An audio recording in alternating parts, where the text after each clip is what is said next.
Citizen Public Affairs. Walang ginikilingan, walang pinoprotektahan, walang kasinungalingan, serbisyong totoo lang. Seeing wishes come true sa Wish Ko Lang sa tulong ng Tide with Power of Safeguard. Wish Ko Lang. Magandang hapon po sa inyo. Habang namamayagpag ang career ng international lead vocalist na si Arnel Pineda, ang dati naman niyang kabanda ay tila napako na sa banig ng karamdaman. Matutulungan kaya ni Arnel na bumangon muli ang kanyang dating kasamahan? Kung itatabi sa mga kaedad niya ang batang si Manibal, makikita na siya'y kakaiba. Hindi dahil sa siya'y maliit o payat, ang balat niya'y may hindi maipaliwanag na sakit. Minsan nang sinubok ng tadhana ang pagsasama ni na Eric at Sally, pero bakit tila patuloy na tinutuyan ng pagkakataon ang kanilang katatagan at pagmamahalan? Bukas po ay October 10, 2010 at marami ang nagsasabing swerte raw at makasaysayan ang petsa nito dahil minsan lang sa loob ng higit 800 taon pumapatak sa kalendaryo ang 10-10-10. Pero kahit October 9 pa lang po ngayon, gagawin po nating buenas ang araw na ito para sa ilan nating mga kapuso dito sa Wish Ko Lang. Dear Wish Ko Lang, sumulat po ako sa inyo upang ibahagi ang kwento ng pag-ibig ni na Eric at Sally. Ang kanilang love story ay parang teleserye, madrama pero masaya at nagiging inspirasyon sa iba. Sa kabila kasi ng kanilang mga paghihirap at mga problema, ay nananatili silang positibo at masaya.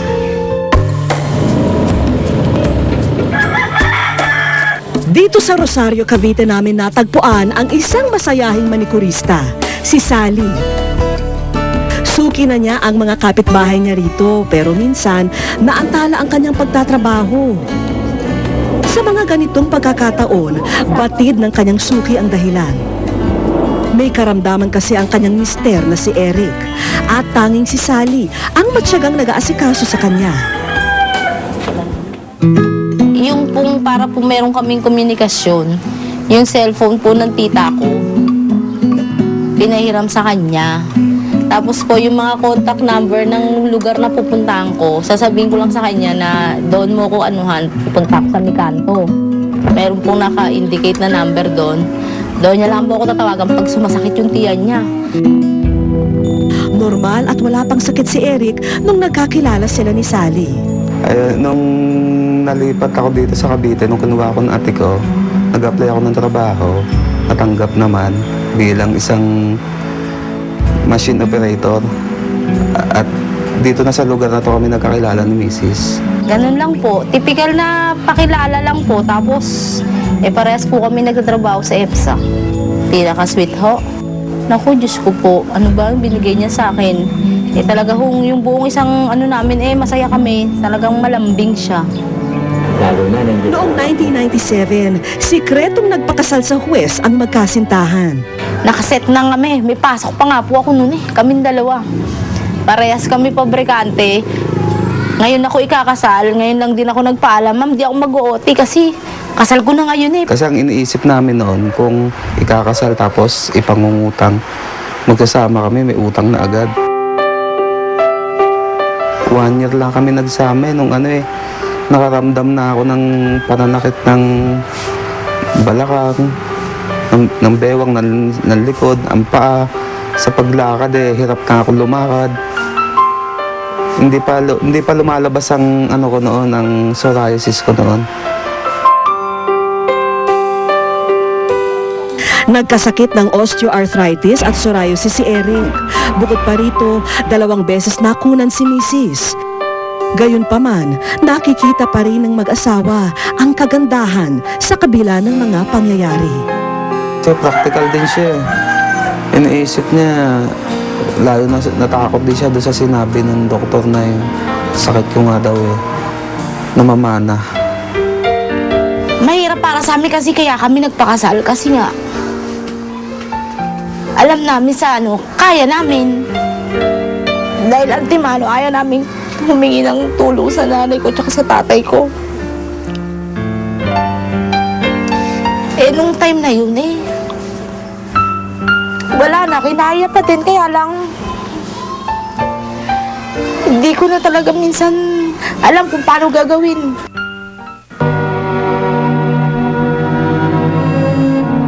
Minalas man daw si Eric sa namama ng sakit. Si Sally naman daw ang kanyang swerte. Napakalaki. Ayun ang pinapasalamat ko sa Diyos at siya ang napangasawa ko eh. Kahit ako naman alam ko din naman kung sa mahal sa ibang babae ang ko. Baka pinagsawaan ako pero nandun siguro nga yung pagmamahal. Talagang hindi ako iniiwan niya, hindi ako ang alaga niya. Nandun, minsan sabihin mo kikita yan sa manicure, imbis na ikain na lang na pangkain namin. Panggagamot pa. Pero kaya ko naman po. Dahil nga po siguro laki nga katawan ko kaya bawal pumayat eh.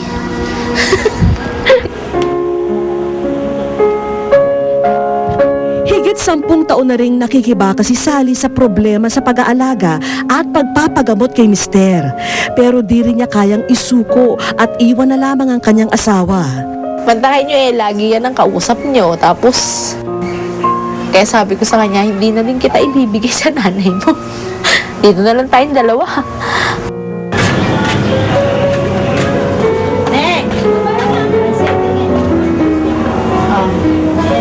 Mabuti na lang daw at nasa malapit lang ang kamag-anak ni Sally.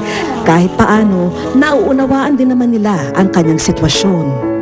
Kung meron naman po, natutulungan ko naman po sila. Pero hindi po sa lahat ng oras kasi po, syempre po, may pamilya po ako. Sa pagkakakilala ko po kasi sa ate ko, ganun kalaki yung pagmamahal niya sa asawa niya. Kaya po hanggang ngayon, nandyan, magkasama sila. Kasi nakikita ko po sa kanya talagang mahal na mahal niya.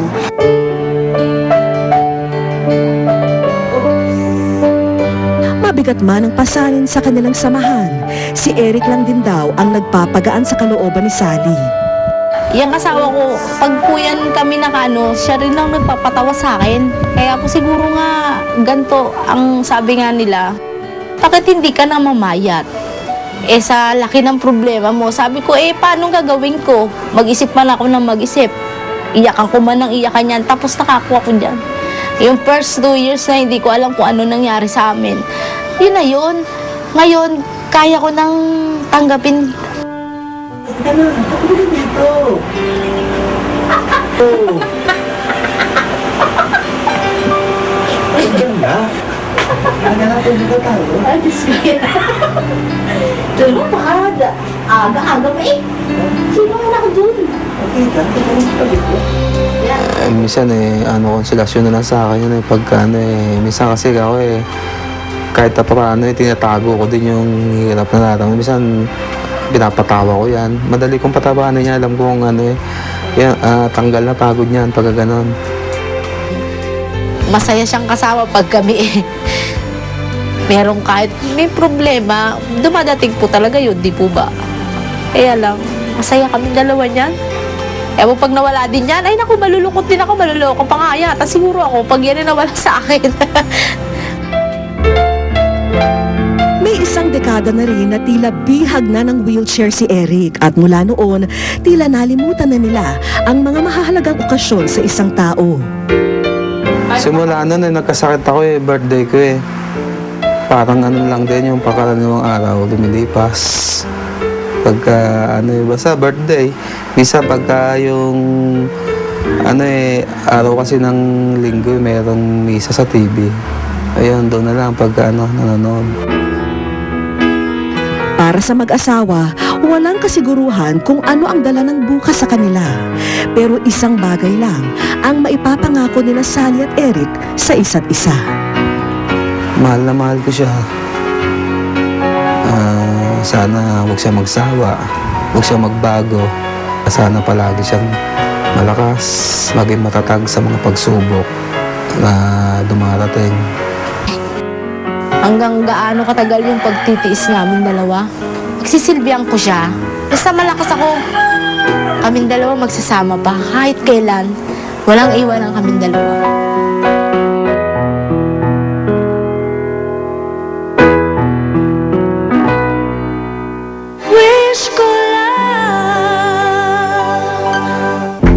Sa aming pagbabalik, abangan ang aming espesyal na birthday surprise para kay Eric.